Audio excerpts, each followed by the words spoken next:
Good morning, everybody. Good morning, it's JPR, and welcome back to another video. And in case you haven't heard, most rumors right now are pointing towards the next Pokemon game being yet another Kanto remake. And originally, I was not going to talk about this until it was confirmed, but the evidence is now stacking up so much that it seems almost unavoidable. So we will indeed be discussing the potential Nintendo Switch titles, Pokemon Let's Go Pikachu and Let's Go Eevee.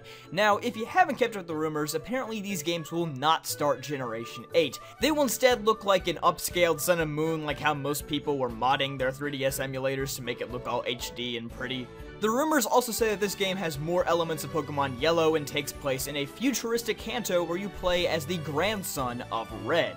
And apparently Pallet Town is underwater, so there's that. And by the way, who keeps on leaking Game Freak's crap? It just seems like since those leaks of Decidueye, Incineroar, and Primarina appeared, that they have just not been able to keep a lid on anything. They need to figure this problem out. But anyway, for this video, I will be giving my thoughts on how we can make this Kanto remake, or remaster, or sequel, or whatever the heck it is, good. Number 1, connect the story with Ultra Sun and Ultra Moon. As I said before, this game is looking more like a continuation of Generation 7, despite the fact that it's on a new console, which has never happened before.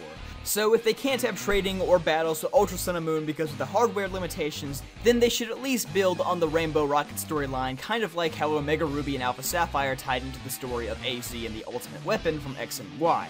Now I don't believe that Rainbow Rocket happened for no reason at all. If we're heading back to Kanto, then they need a way to reintroduce Team Rocket. But how? Team Rocket got disbanded twice within 3 years during the events of the original Kanto and Johto games. I'll tell you how. Ultra Wormholes. At the very end of the Rainbow Rocket episode, we see that Giovanni teleports himself away from the Alola region to an unknown destination. This would allow a young Giovanni to return to a futuristic Kanto by traveling through time and space. Then he would be able to establish a new Team Rainbow Rocket in the Kanto region as he did in Alola. And from there, I can't wait to see what they do with the plot. This Giovanni already has Mewtwo and a Megastone, so I wonder if they will try to incorporate other legendary Pokemon into the plot, like Mew or the legendary birds. I think that a plot involving Team Rocket and legendary Pokemon would be a great way to modernize Kanto and make it more similar to post-Gen 2 Pokemon games. And if they can somehow add Red and Blue into the plot as well, then go for it. Number 2, add a ton of new Pokemon to Kanto. Now, when I say this, I don't mean new Pokemon, because that would totally mess everything up. Yes, I love new Pokemon, but I don't think this is the place to introduce them. But there are currently over 800 Pokemon in existence, so if they only had the original 150 in the game, it would definitely feel extremely small when compared to other recent games like X and Y or Ultra Sun and Ultra Moon. I would love to see like 500 Pokemon put in this game, including all of Kanto and Johto, obviously. I don't think it would create any balance issues if they're smart about it, and it would definitely freshen up the experience. Because if I'm gonna be real, I don't want to encounter any more Zubats or Tentacles for hours on end. Heck, I would challenge them to put every single Gen 1 through 7 Pokemon in this game, but that seems a little unrealistic.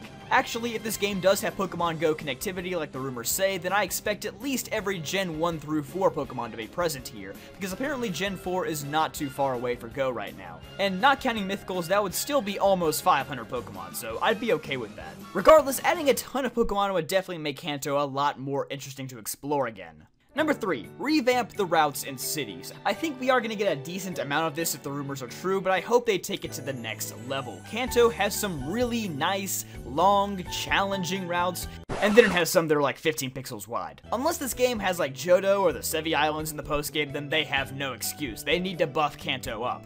And even then, postgame Johto would be really nice. I hope they're not just like, sorry kiddo, there was a landslide, so Johto doesn't exist anymore. No, give me Johto, dang it! I think they can make a lot of old locations recognizable while at the same time just doubling the amount of space that they take up. Kanto is already the region with the most freedom. You can basically do the game in any order that you want after you beat Lieutenant Surge, so they need to capitalize on this, put exploration and free roaming at the forefront. Also, they have the ability to make Saffron City like a freaking metropolis now. I think the only reason why Saffron City is a lot smaller compared to other cities like Castelia or Lumios is because there just weren't as many features back then, so they didn't have to have all those buildings. But now there's like 20 extra services they could probably split between Saffron City and Celadon City, so make them extra big.